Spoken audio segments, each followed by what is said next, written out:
So I'm going to share this with you, because these are two absolutely true stories. And it's manual AI. What does that mean? What a silly thing for me to say, right? These are two stories where we were so frustrated. We said, let's just go back to basics and throw people at something we're frustrated with. And the first one, absolutely true story, our inventory was not coming down the way we'd all planned it to happen. And we said, right, that's it, we're done. Every day, we're going to check every single production decision, procurement decision, every lot size, every run length, every changeover.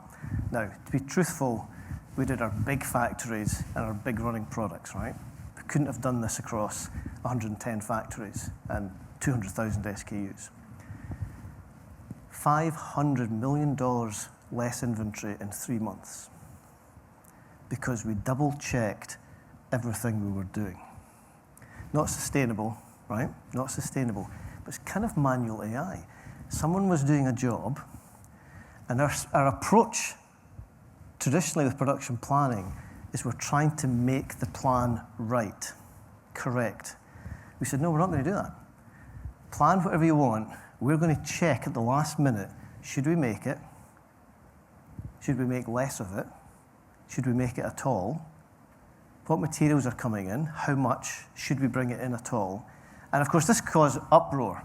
It's wasteful, it's disruptive, it's not very scientific, it's not best practice. It's fantastic practice because we found all the errors that we were injecting into the system and allowing to flow all the way through.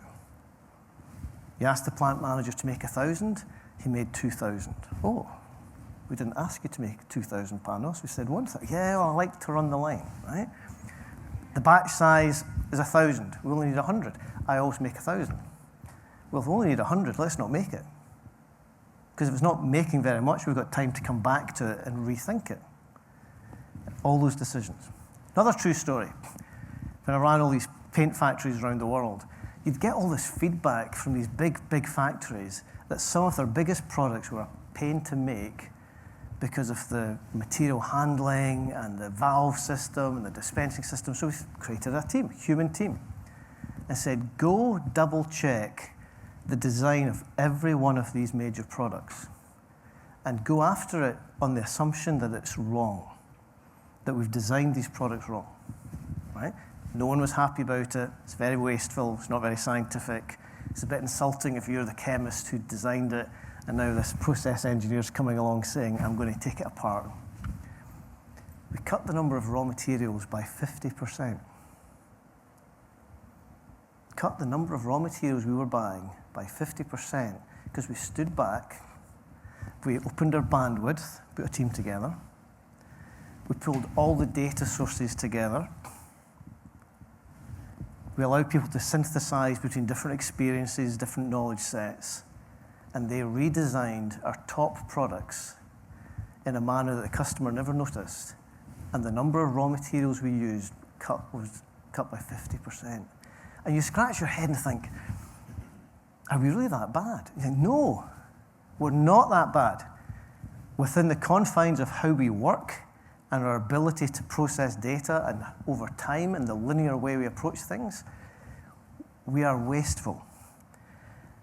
And if you put a team together to pull it apart, you will find really interesting things. But it's not sustainable.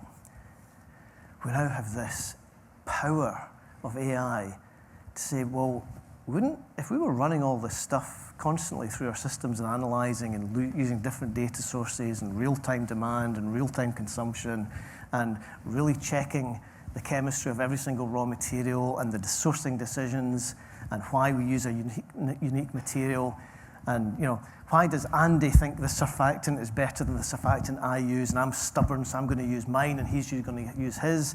Where's the system that says that actually you just need one of them, you don't need two?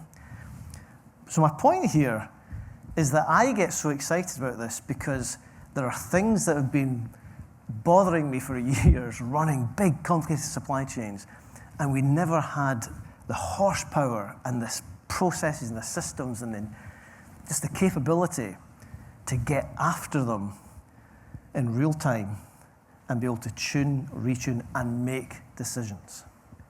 Make decisions.